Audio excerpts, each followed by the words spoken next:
God'll get you for that one. Maude is owned by Shout Factory.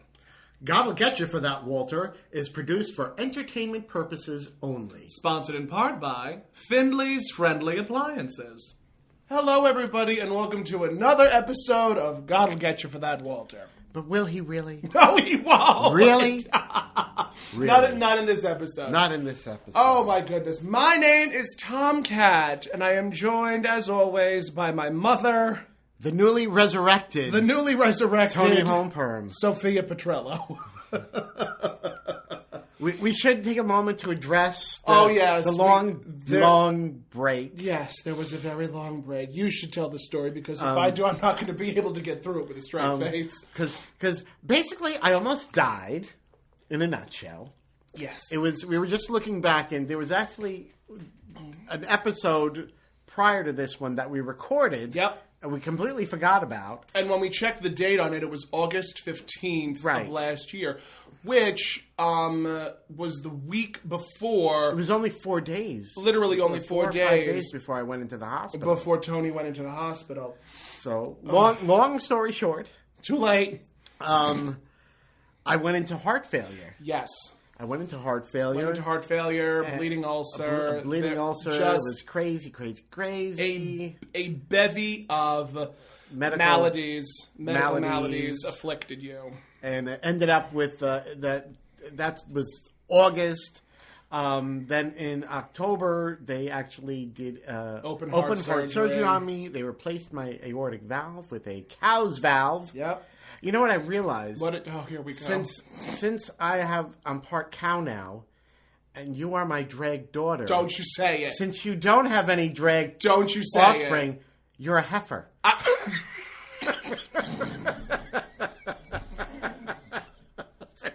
Since I'm part cow and you're my drag daughter, makes you part cow, and since you have no offspring, you are technically a heifer. You son of a bitch. It doesn't help. Okay, prior to us starting this episode, I had one hell of the giggle fit. I had such a giggle fit. It was bad. And it's now about to strike again. Now I have to change my name to Tom Heifer? Tom Heifer. Oh, good. So good. I'll start the rebranding now. We're going to wear matching cow print dresses. Don't you dare. I will make that happen. I'm all for it. I will make that happen. But anyway, it was a lot of, it was a lot. But I'm good now. Back to performing. Literally back in fighting shape. And posting on YouTube posting on TikTok and growing their following. 3,500 people. Of course, as soon as I posted that, one person unfollowed me and I went back down to $34.99. You want to know whose fault that is? Yours. Mine, yes. Don't brag about your successes because someone will usurp that from you. I know. Somebody saw it was like, oh, I'll fix her. I'll just fix her. I'll fix her. It was probably Alexis Wayne. Probably. She doesn't follow me anyway. No, of course she doesn't. I think she does. But welcome. That's why back. We had the long hiatus. Yes, and I'm very happy that you're still here. But I'm very happy you're still here. I'm here. I'm here, Lord. I'm here. Who else would make me laugh by just randomly saying that's amore out of nowhere, and me just getting one hell of a giggle fit, guys. There you go. There you have it. There you have it, pussycat. But yes, welcome back to God'll Get You for That, Walter. Welcome back. A podcast where we discuss the 1970s sitcom Maude. Maude. And you completely forget. We go Maude. The 1970s hit sitcom Maude. Oh, that's much better. And does that make your heart feel good? Yes, it does. Thank God. God bless the colonies. Yes. And today, we are going over Season 3, Episode 19, Mrs. Naugatuck in Love, which aired February 10th, 1975, written by Norman Lear and Charlie Hawke, directed, of course, as always, by Hal Cooper. Yes. And it guest stars, again, Bert Beasley as J. Pat O'Malley, and this is his second guest starring appearance. Yes. We also have Frances Neely as a one-off character named Esther, and Tina Menard as Juanita. But we'll get to them. We'll get to them. We'll get to them. We'll get to that. What'd you think of the episode? Oh, it was very, very cute. I thought so, too. Very good, very good episode. Probably one of the, I would say, like, probably top 20, maybe even top 10 I would say episodes. one of the good Mrs. Naugatuck episodes. Yeah, definitely one of the best Mrs. Naugatuck episodes. And I always like when they focus on Mrs. Naugatuck because during the 70s she was an older woman, and older women were never depicted as being sexually adventurous. Right. So it was always very entertaining to see that. Yes. It's funny. We just watched, and I didn't even realize it. We watched the Alistair version of Scrooge. Okay. Because we're in January now, and Christmas is not that long Christmas ago. wasn't that long ago. Hermione Gingold was in that. Badly. Hermione. What did I say? Gingold. Oh, wait, which Hermione is she? Hermione Badley. Hermione Badley. She was in Scrooge, the Alistair Sims version. She was Mrs. Cratchit. She was Mrs. Cratchit. Yes. That's a very apropos part for her. Mm-hmm. Yes, but much younger. Well, yes. I mean, that was, what, 1906? It was the early 50s? I think 53? 52? Early 50s, yeah. But that's my favorite Scrooge. It's funny. Speaking of older movies, me and my cousins, hilariously enough because of Instagram, there was a clip of Bette Davis from The Man Who Came to Dinner. Yeah. And it's her getting onto the couch saying, "Oh, it's snowing. I've never felt so much like Christmas in all my life. Don't you, Sherry dear?" And she turns to Sheridan White something or other. And it's played by Monty Woolley, who was a very grizzled, just angry-sounding old man. Okay. And he turns to Betty and says, "Shut your nasty little face." And I was so intrigued by that clip. I was like, I have to watch this movie. And it was, I think, 1950 something or other. Right. And it was a funny movie. It was madcap. Which movie now? It's called The Man Who Came to Dinner. It was a play that was written by somebody. Noel Coward? No, it wasn't Noel Coward. No, it wasn't Noel Coward. It was not Noel Coward. Noel Coward was always a very musical, he always had some type of musicality to his titles. But Gotcha. the Man Who Came to Dinner was it was a very funny movie, but again, very of the time. Okay. It was a very of the time movie. Yeah. So just a little potpourri for you. Okay. So the episode opens. Yes. With Carol reading Playgirl. Playgirl. Did you ever have any Playgirl magazines? I stole my mother's. Of course you did. Of course you did. Straight little boys were stealing their father's Playboys. I stole my mother's Playgirl, and I remember it distinctly because it was the first. It was like the first No, was it the first one I saw? No, it wasn't like the first adult magazine that I No, the saw. first adult magazine you had was the underwear section of some type of catalog. No, actually, there was somebody I went to school with that I was over at his house, and he said, "Oh, do you want to see, my father's magazines?" And he had these Jugs. really something I don't know, but and he and he showed me all his father's magazines of girls, and then I just said, "Do you have any Playgirls?" And he's like, "Yeah, my mom has some." And I was like, "Oh, so direct." I know, so direct for a young child. But then it was a couple of years later. I came across my mother had this one issue of Playgirl, and the guy who played Flash Gordon in the early. Late 70s. Late 70s. The one who did that? I forget his name. I'm going to look him up. I can't look him up because my phone's on airplane. It's the one the queen that queen did all the music for. Yeah, Flash Gordon. Flash Gordon. And he was. I cannot remember his name. He was. It wasn't Tab Hunter. No. He never really did anything else. He didn't. So, oh God, what is his? Well, turn your phone off. All right, I'm going to turn my phone off airplane mode, and we're going to find it. Because it's going to bother me. It's going to bother you. It's going to drive you crazy. But anyway, he was the centerfold. Oh, Sam. It's Sam. What was Sam something? I forget his last name. Sam Jones. I know it's Sam. It is Sam Jones. Sam Jones. Yep. Yes. And he was. It was actually. I think the photos were taken like before he did Flash Gordon because he wasn't quite. I would believe that. Yeah. He must have been like a young model and all that. So he wasn't. Quite Look at Chris buff. Evans. What he did. What Chris Evans did Yes. before he became famous. He was a Yes. model for what was it? Guess or Vogue. I I know he was a model beforehand, and some of those pictures. He had and has a gorgeous body. But that's what a lot of young guys did. That was what they modeled. Yeah. That was also how a lot of men were taken advantage of back in the 80s and 90s, and probably the 70s and 60s and so forth. True. We all hate Bryan Singer. We do not like Bryan Singer. No. But yes, so he was the centerfold. And Was it a fold worth centering? He showed everything. Was it a fold worth centering? Oh yes. Oh good. Oh yes. Quite. Well, Quite. I had the internet. I was very fortunate. I didn't have to worry about We didn't have magazines. internet back then. Yeah. So, but yeah. So yes, Carol is reading Playgirl. And, Maude comes out seeing her and being like, what are you reading? That's so juvenile. It's trash. And then she says, oh, I could just see the articles now. The bedroom secrets of Ken and Barbie. Right. And then we get to what we were just talking about, a male center fold. And Maude is quite taken aback by that, to the point where she's like turning the magazine sideways and all that fun stuff. Yes, because they had like the centerfolds like would fold out.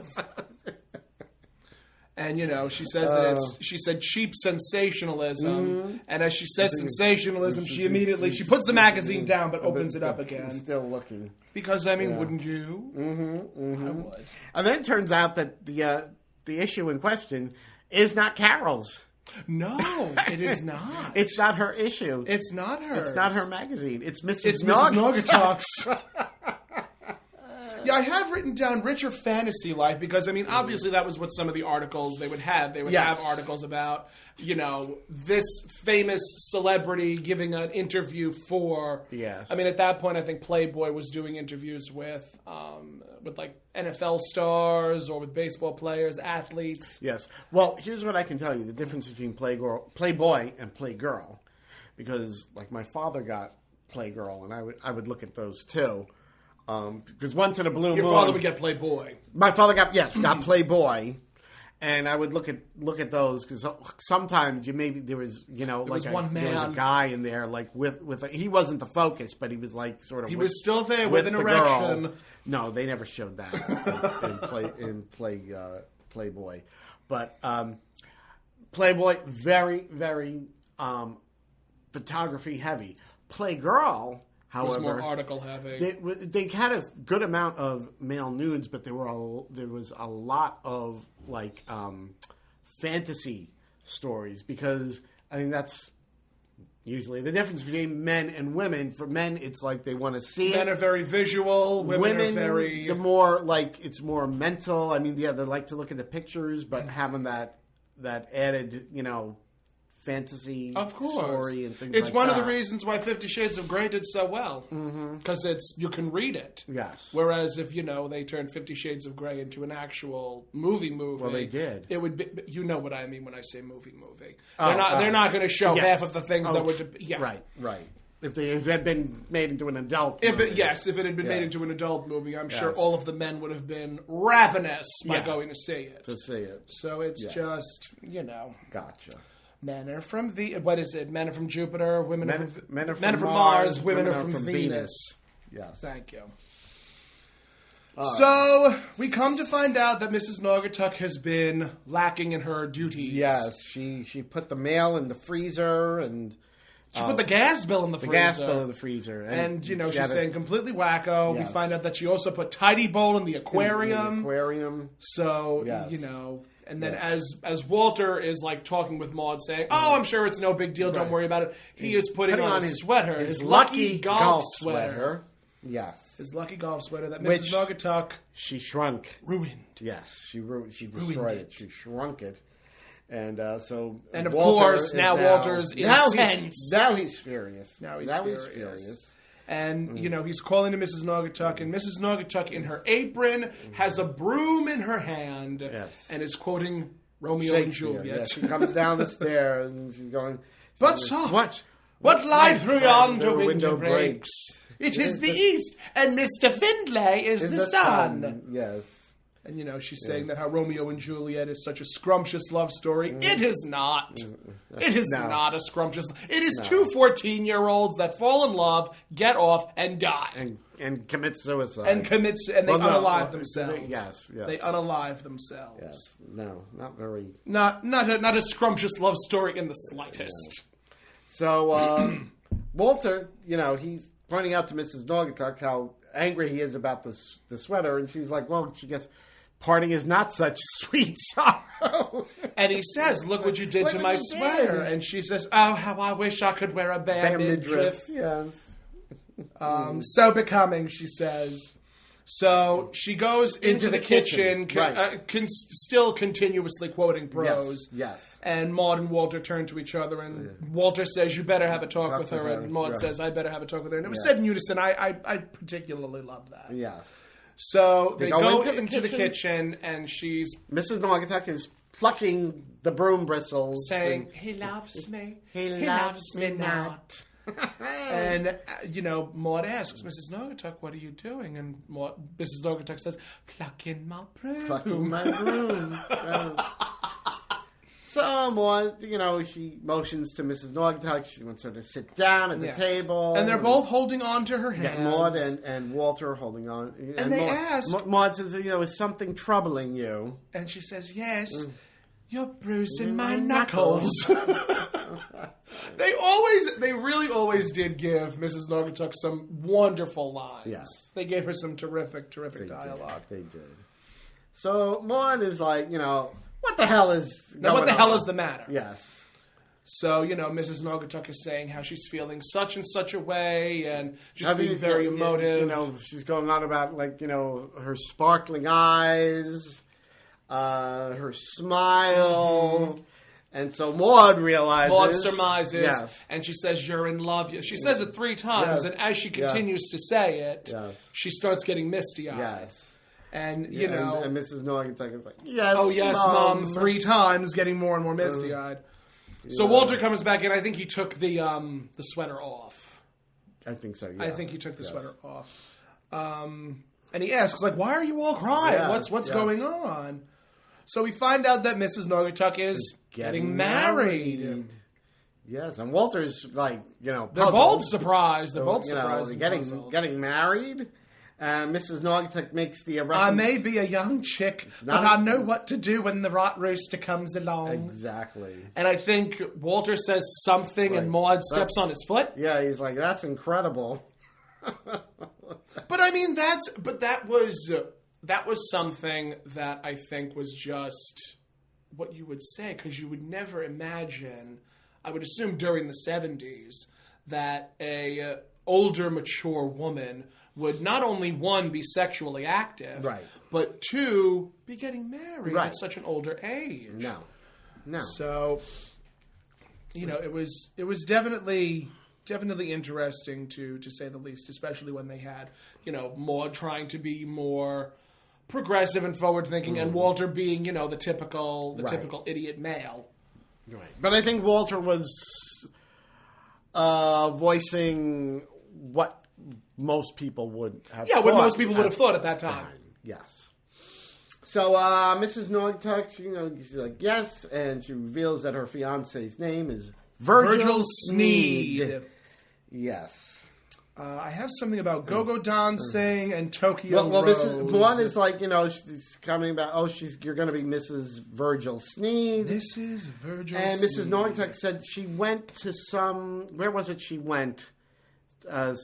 Some organization, some group or something. I didn't catch it. I didn't catch it. But that's where But she that's was where she went teaching to go-go dancing. It was something like some veterans organization or something like that. We would have to listen to it again. But there's some place that she used to go. Yes. And she was teaching go-go dancing. Because of course she did.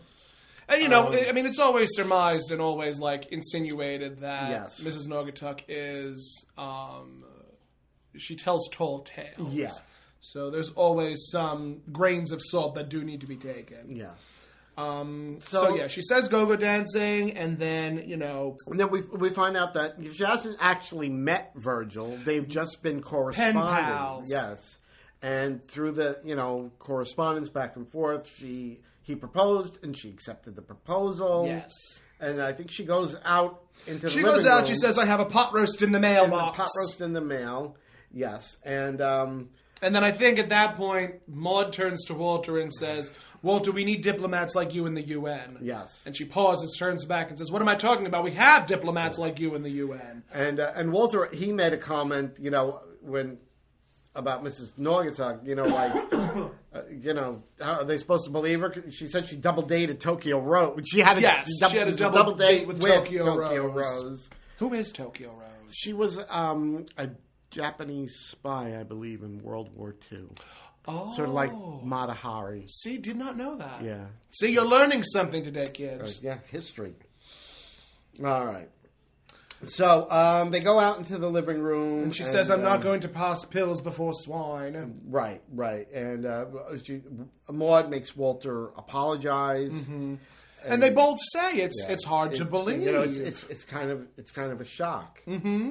And what does she say? She's something about being a fickle pickle. Well, she says, because she's, Mrs. Naugatuck is heard by their insinuation that she is doing what she's doing. Mm-hmm. And when they try to apologize, she says, oh, fickle, go jump on a pickle. Yes.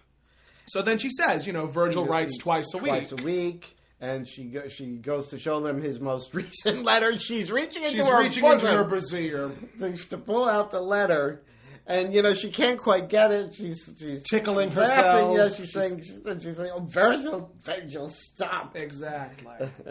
And she pulls out the letter, and she said, it came this morning. And dearest Jelly Bean. Because he calls her his Jelly Bean from Aberdeen. She calls him her kidney from Sydney. Because apparently he's from Australia. Yes, he is. And Maude says that she also has a similar nickname for Walter from Tuckahoe. Yes. So. I mean, the first thing that I would think of is not misplacing, but changing the letter T to the letter F. Mm-hmm. That is what I imagine off the top of my head. Yes. I have no idea what else it could possibly be. Yeah, I don't really know what she could have meant. But there you have it. Succotoe? Maybe? I don't... Succotash? I don't know. Succotash. I love goulash. Oh, God. All right. So, we find out that Virgil owns a sheep ranch. And that's how he, So that's his occupation. He's a sheep herder. Sheep herder in Australia. Somebody makes a comment about the wool being pulled over. Yes, Mrs. Naugatuck says that she's going to be pulling the wool over his eyes every night. Yes. And Walter's, he's asking her to forgive him for ever doubting her. And they say congratulations. And Maude and Walter had this moment. And I was very unsure about what the purpose of that was from a director standpoint. Mm-hmm. Walter says congratulations, and then Maude and him kiss. Mm-hmm. And then Maude turns to Walter, and then they share an even longer kiss. Yeah. So I'm like... I know, that was... I didn't quite understand that. I didn't know what the point of that was. Yeah. I didn't know if it was to point out how amorous... Yeah, Walter and Maude are, or that Mrs. Naugatuck's getting married means that they can spend more intimate time together. Maybe I don't know. It's just I don't know. It didn't really quite make a lot of sense, but there you have it. And Maude is saying that they're going to miss her terribly, she's. Mrs. Naugatuck is saying she's going to miss them terribly as well. Mm-hmm. And she says she's got to get back to her duties. Yeah. But we British do have to maintain our dignity. Her dignity. And then we hear a big whoopee! And she backs her butt into the kitchen to start preparing dinner most likely. Yes. So then we cut to commercial. Have a break. Yes. And when we come back, Vivian is exclaiming, "Oh, Maude, you're doing so lovely. You throw a beautiful bridal shower." Yeah, and it's Maude, Vivian, and Carol in the kitchen. kitchen. Yes, and Carol is saying, "Well, who'd know better? Who'd know better? Throw a bridal shower than Maude after all the time she's been married. Of Four course. times Yes. that woman's been married. So Maude sent Mrs. Naugatuck to Mr. Billy. Mr. Billy to the beauty parlor. It turns out that she likes to go there because Mr. Billy knows who everyone's sleeping with in town. And Mrs. Naugatuck knows who's sleeping out of town. So they have a lot to talk about. So she knows that it'll keep Mrs. Naugatuck away for quite a while because I never knew any Mr. Billys. No, me either. I really didn't. My mother had a friend who was also a hairdresser named Bert. Okay. And he was obviously gay. A gay hairdresser. Imagine that. Next thing you know, they'll be having black basketball players in the NBA. Exactly. Imagine that. No, but he was, I didn't know who Bart was until I think it was my aunt, my grandmother, and my mother just sitting around at their table, just kvetching. Mm-hmm. And I was like, oh, well, who's Bart? And then I found out that he was gay. Oh. And it was just, I was like, oh, okay. I would really like to meet this person because, I was also very young. So I was like, I think I was probably maybe 12 or 13, maybe 14 or 15. That's not that. No, but I always wanted to have a sort of older queer person to talk to. Gotcha. And to just hear their story. Yes. Like with us. Oh, thank you. I consider you an older person. By the way, you look fat. What was it? I think you and I were getting into face for Dorothy and Sophia's show, and I don't know what came over me, but I said, "Yeah, Ma, you look the part. You look old," and I was expecting you to throw hands. Oh my. So anyway, apparently there are a lot of people there. There are a lot of people there. Mrs. Naugatuck meets someone every day on her motorcycle. On her motorcycle, yes. Okay. So Maude, Carol, and Vivian are sitting at the kitchen table, and Mrs. Naugatuck enters with a beautiful updo. It was gorgeous. It really was. It reminded me a lot of your wigs. Yes, a lot of the wigs that my husband does. Yes, a lot of the wigs your husband does. He loves to do those elaborate updos. Yes, and it was called a modified tulip. A modified tulip, yes. So, Mrs. Naugatuck enters singing a song and no one's paying attention to her. So she obviously then sings the song louder. Right, yes. Catches Maude's attention, and Maude turns around and says, "Oh, Mrs. Naugatuck, we didn't know you were here." Yes. And Mrs. Naugatuck is like, "Well, what did you mean? Who did you think I was?" And Maude calls her Anne Margaret. Anne Margaret, yes. That's when Mrs. Naugatuck tells him it's a modified tulip. Tulip. And I think Vivian says, "How often you have to water it?" Yes. that was very cute. So Maude then says, "You know what? Why don't we go into the living room where I can see it better?" Right. And they go in, and it's pitch black. It's pitch black. And Maude asks, "See, isn't this better?" Yeah. And Mrs. Naugatuck says, "Better than what? The Black Hole of Calcutta?" And at that point, Maude says, "All of your friends took the day off to celebrate." Well, they say surprise. The lights come on, and it is nothing but maids. Maids, all these maids, and pour housekeepers out from where the back room area is. Yep, the den. The den, yes, and they pour into the living room. Yes. And, Mrs. Naugatuck is very, very grateful. Yes, she says, this is the happiest day of my life. Mrs. Findlay, yes. So then we cut to another commercial. Another break. And when we come back, Mrs. Naugatuck is going through her gifts. Yes. And one of her friends gives her a book. A book, yes. That is entitled How to Make Your Husband into the World's Greatest Lover. Yes, which Maude then says, after you're done reading it, I'd like to borrow it. What? Okay. What was it about? Because you would know this answer better than I would. Of course I would. Yeah, I know, because you're old. What was it about? What was it about? It was the platform shoes. I know before you even ask. What was it about books being written about having a better sex life with your partner? What was what year was the resurgence of that, or the surgence of that? I think actually, oddly enough, because she just passed away, Barbara Walters. Okay. But back in the 70s, she started she had this morning talk show, which was called Not for Women Only. Okay. And it was very explicit about women's sexuality. It was Talk Sex with Sue Johansson before Sue Johansson? I guess. I don't know who that is. Oh, I'm young.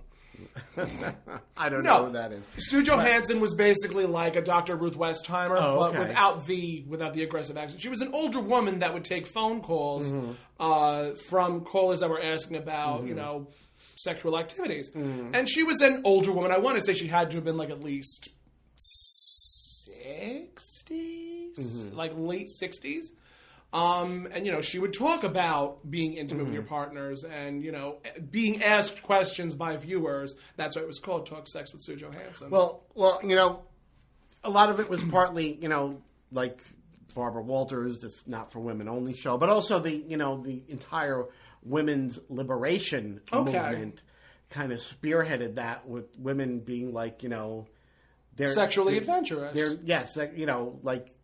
Being full, complete human beings, not just housekeepers, housewives, the happy homemaker, Vivian in the last episode. Yeah, where Arthur wanted to, she just expected her to be like. There's another episode.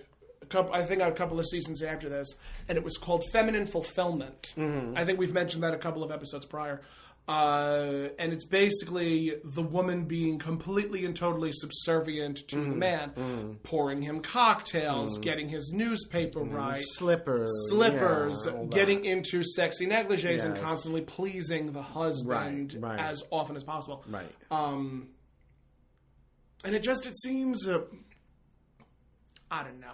I personally, I am thankful for the 70s because it was a very sexually progressive time for the country. Yes. So, which some might say maybe it wasn't the greatest thing because we got the AIDS epidemic. The AIDS epidemic was happened born in the out 80s. Was born out of that. It was. So, but it is what it is. It is what it is. It's history. It is what it is. But in all truthfulness, it was a very important step in equal rights for women, about being that they could be as sexually, they can engage in sex, and they can as much as men, and exactly. It wasn't that a woman enjoying sex was taboo, and woman Well, it was a lot like, and I know I've mentioned this on a couple of other episodes. It was like Mae West at the end of I'm No Angel.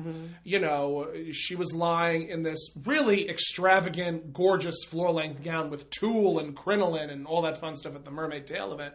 And, she was lounging on this chaise couch.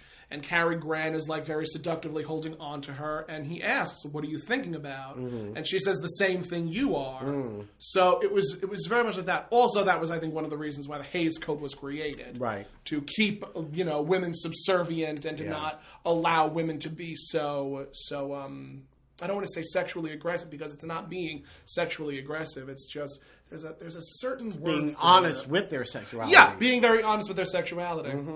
Yeah. So that's why Maude wanted to borrow the book. So then I think Maude is she's bringing hors d'oeuvres around. Yes.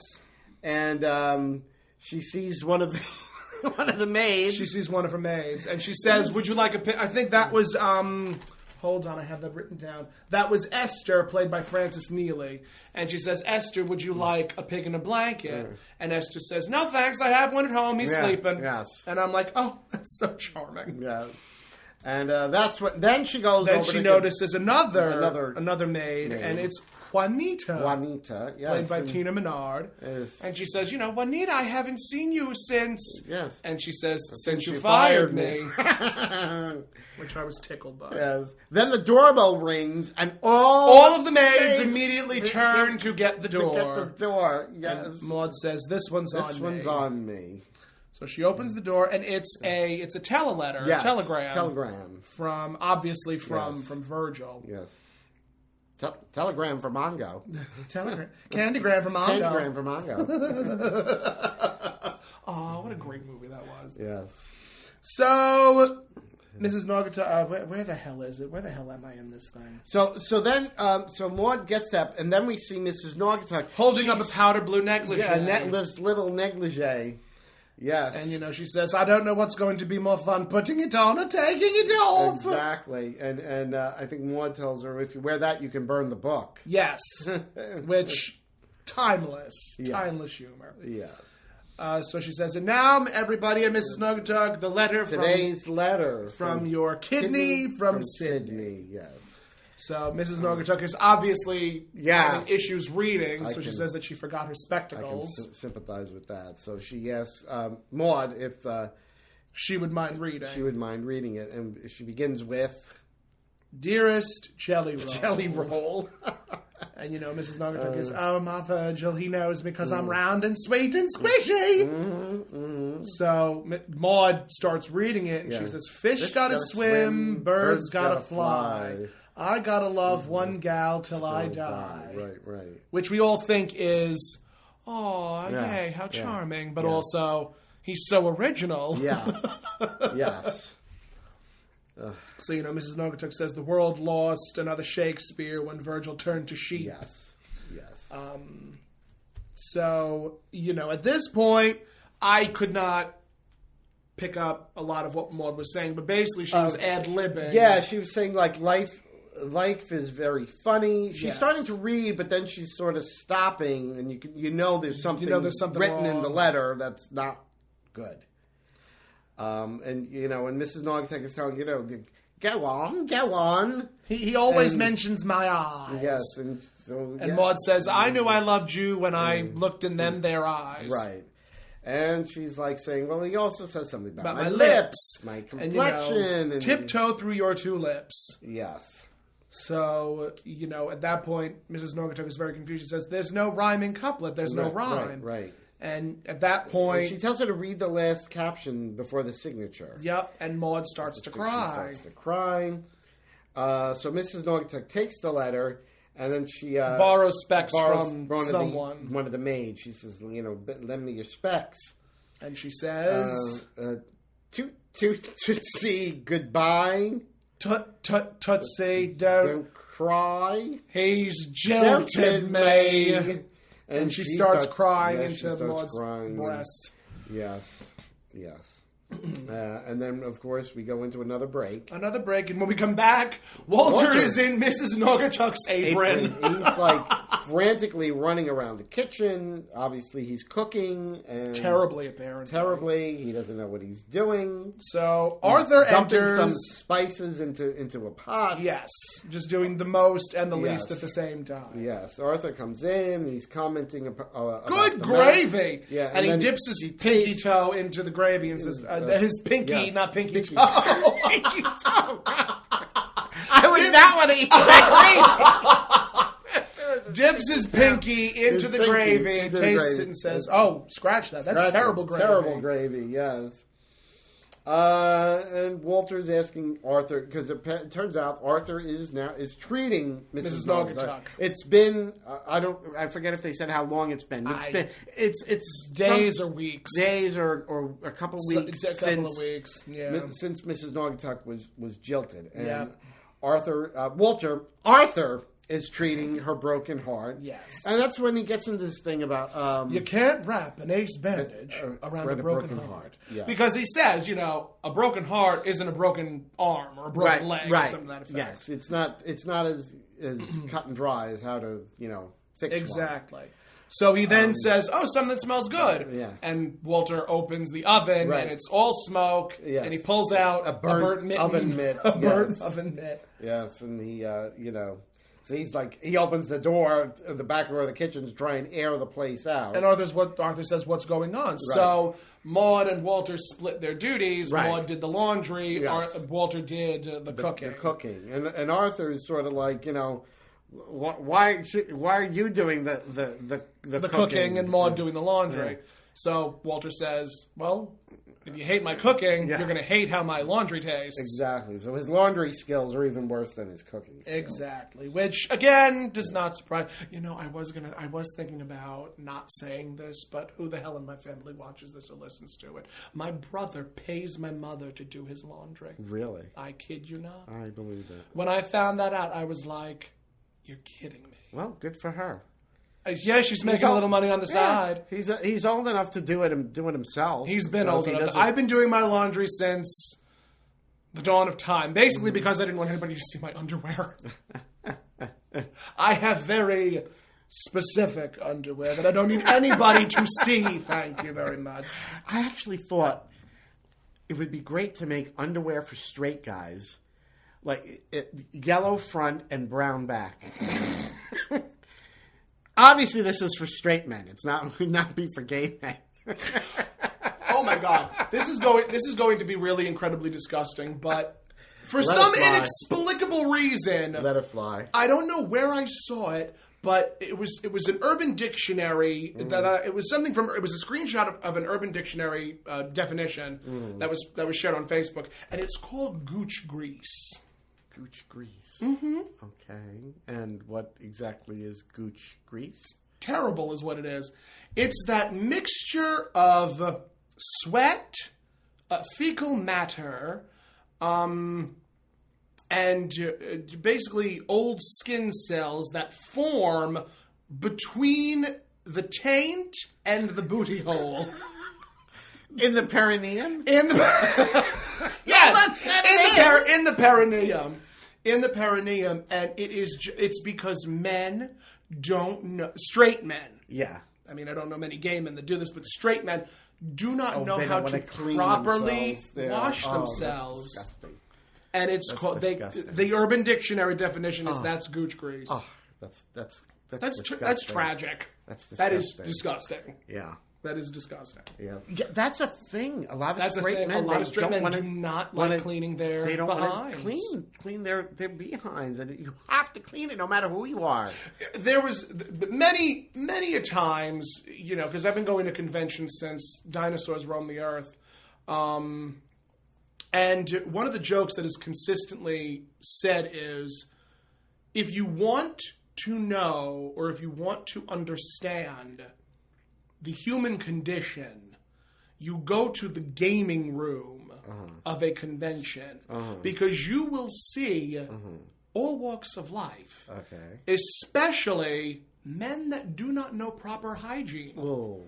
Because the joke is, Axe body spray is not body wash. You need to clean yourself before going to the gaming room. And, I've only been to, because I cosplay, I don't go to the gaming rooms. I'm fabulous, Right. I'm dressed up, and I'm getting my picture Of took. course. And I don't frequent that area, but I did once. And it smelt like a gymnasium. Oh. And I was like... And not in a good way. Not in a good way. And I could not, in all good conscience, stay there for much longer don't than I blame you. did. I don't blame you. So, yes, now you all know what gooch grease is. Congratulations. Oh. Doesn't it make you feel... Never encountered it, and I don't care to do so. Same. Completely. So, where did we leave off? I think this was just when Maude comes in and says, honey, I think whatever you're burning is burnt. Yes. and then she asks Arthur how Mrs. Naugatuck is doing. And again, Arthur uses that brilliant Her expression. spirit is broken, and he gives her the whole ace bandage on the heart. And Simile. This was something that I really appreciated because, during the 70s, women traditionally were very, into those old-timey expressions. Like, you look at June Cleaver, you look at... Oh, like when she said, Ward, I think you were a little hard on the beaver last night. Exactly. Like, you know, you would expect a woman to be more receptive to those hokey, interesting expressions. Mm-hmm. But Maude was not having any of it. No. Maude was not having any of it. And that happens a lot between Walter and Maude, especially when Walter's like, you know, a still tongue never strangled its owner, and Maude saying, you know, would you hold those words? I want to go outside and embroider it on a whoopee cushion. Right. Like, I always appreciate that, and this one's no exception, because Maude turns to Walter and says, oh, that's lovely. A saying like that could fill 1 million barf bags. So Walter asks, you know, Arthur, well, how do they fix this problem? Arthur says, more love and attention. Yes. So Maude says, if I give that woman more, I've given that more woman love and attention than her first 3 husbands. And Arthur, what did Arthur say? He said something, and then Maude's retort was, how would you like a swift kick in your ace bandage? Yes. Because he says something to the effect of I think they were also suffering from a broken heart. Yeah. Or they were also suffering from a broken something. Something, yes. Obviously saying that Maude is not. Okay. So then Arthur he's leaving, and he asks... I hated this line. I hated Maude, this line so much. If Mrs. Naugatuck is covered by Medicare. And Maude says, no, I don't think so. So he says that, okay, so he won't pad the bill. But that was a thing that really happened. That was something that really happened. To be completely and totally honest, it's still happening today. Well, it's sort of like why our health insurance is in such a sad and sorry state. Correct. And why, you know, the U.S., as far as being one of the greatest countries in the world... It's not. It's the wealthiest. The United States is the wealthiest country in the world. Not that most of the people have wealth. No, correct. There's only like 1% of people that are wealthy. And we have no national health coverage. Nope. It's crazy. It's been... I mean, listen, we have gone over so many episodes where... You know, Maude has asked, we need a national health plan. And, you know, Walter, being the conservative side of things, says, if people get sick, it's not the government's responsibility to cure them. That's, like, it's just, we're still fighting the same battles. Government is taking taxes from us to, you know... To provide Medicaid to a lot of people. Yeah. And it's just, you know... God, how many times do I have to say this? Especially recently. Oh my God, with the fiasco that's been going on with the House Republicans. I have been on TikTok so many times recently. Sometimes I just have to... I have to put it. I have to put my phone down. I have to put it down. Because it's so blinding. 20 House GOP members are essentially controlling everything. Right. Because there was a closed room negotiation that had Kevin McCarthy and I think a couple of the GOP miscreants. And they basically robbed him of any power. And they've essentially made it so that they can fire or put to a vote to remove Kevin McCarthy. Speaker. Right. Well, it only takes one member. One member. To like, And I'm like, where are we? Yeah. How did we get here? I don't know. How did we get here? I don't know. It's I'm just. Can we just tax the billionaire class and save the country? I know. Tax them more. It's not going to hurt them. They're not even going to notice it.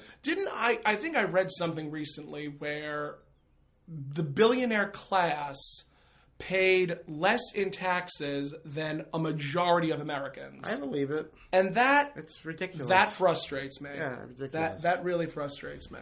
Ridiculous. Any hoozle beans. Anyway, so Arthur leaves, saying that he won't pay the bills. Yes. And, you know, Mrs. Naugatuck comes downstairs. We hear her. We hear her first. Before we see her. We hear this sobbing coming from the living room. So Maude and Walter run into the living room, and there's Mrs. Naugatuck coming downstairs. And I think they're telling her, you know, oh, you look terrific. You look lovely. Yeah. You look beautiful. And she's like, I'm old and tired and weak. And Maude like, says, what? And weak. Well, I can't hear you. And weak. Weak. And she's going on that her life is over and how she's going to unalive herself. Yes, and Maude is telling her there's nothing wrong with you except a broken heart. And that this is what leads Mrs. Naugatuck to say, "There's just one question I have before I pass away. Yeah.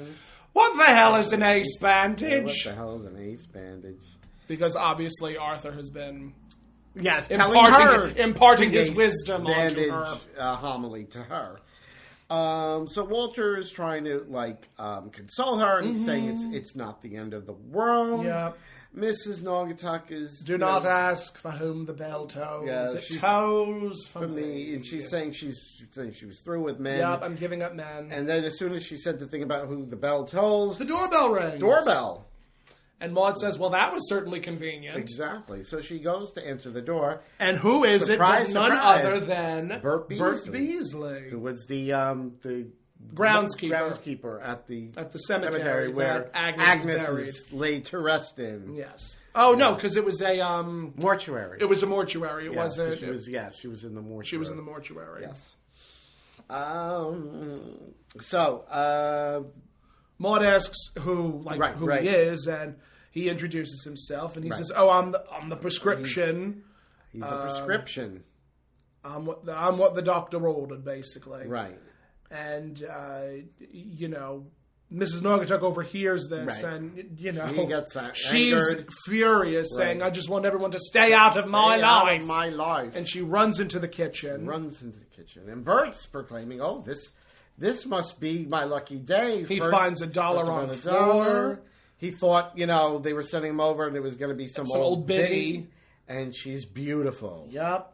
And Maude says... I think you are just what the doctor ordered. Might be what the doctor ordered. Good hunting. That line just stuck in my head. I'm like, why would you say that to somebody? Why would you say that? I don't know. I couldn't. So Bert goes into the kitchen and he's saying, "Hello, dearie." Yes. And it is also important to know that J. Pat O'Malley had a very thick Irish brogue. Mm-hmm. That sounded very Scottish. Well, it didn't sound Irish. In my years of mimicry and all that fun stuff, I definitely sound better as a Scotsman than I do as an Irishman. And it's very, very challenging to determine the differences between the two. I have tried. Lord knows I have tried, but I blame Scrooge McDuck for my Scottish voice. There you go. So, Mrs. Naugatuck is she really wants nothing to do with Bert. And she asks, Irish, ain't you? Irish, ain't you? And he's saying, and you're English? Yep. And, Mrs. Naugatuck now says that we're natural enemies. And then he's so adorable. Yeah. He says, you want to kiss and make up? And that makes her giggle. Giggly. Oh, bad. So Bert asks her if she's busy tonight.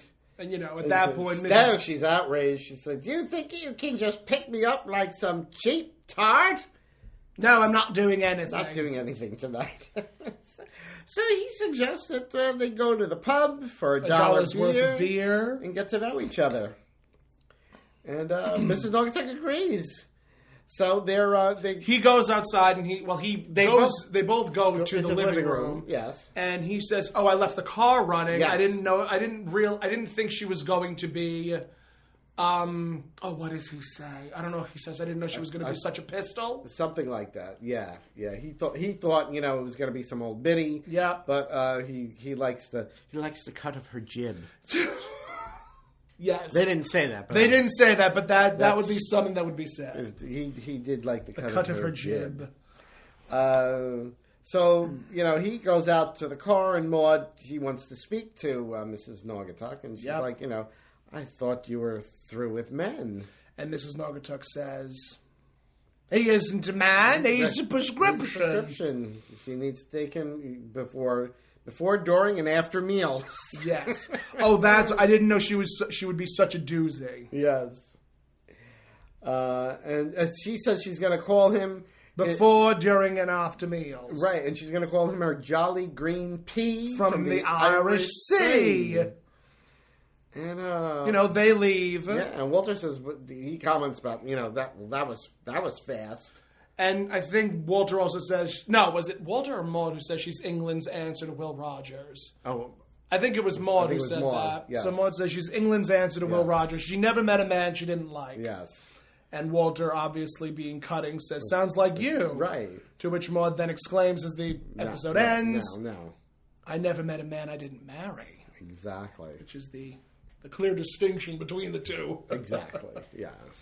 But I always enjoy when they poke fun at Maude for having as many husbands as she did, because it always would get a laugh. Yes, it would always get a laugh, regardless of who was the one making the cutting remark. Because then they gave B an opportunity to be just as cutting, if not worse, than that remark. Very true. But yeah, that is the episode. That was it. That was the episode. It was a good episode. I always, and especially, I love Mrs. Naugatuck and Bert Beasley's relationship. Yes. As it continues to grow and flourish. Mm-hmm. I think there's actually, if not the next episode or one of the episodes after this one, there is the conversation that is had between Mrs. Naugatuck, Maude, Bert, and Carol even, where Mrs. Naugatuck wants to be, sexual with Bert, and it's a very adult conversation. Mm-hmm. It is. I enjoy it. But we'll get to that eventually. Believe it or not, Pussycat, even us old gals can still get around. There's a question I need to ask you off air, but it pertains to something that you and I have discussed a number of times before. Specifically, when you were right before you went into surgery. And we had that conversation, and I just want to know if that problem is still persisting. No.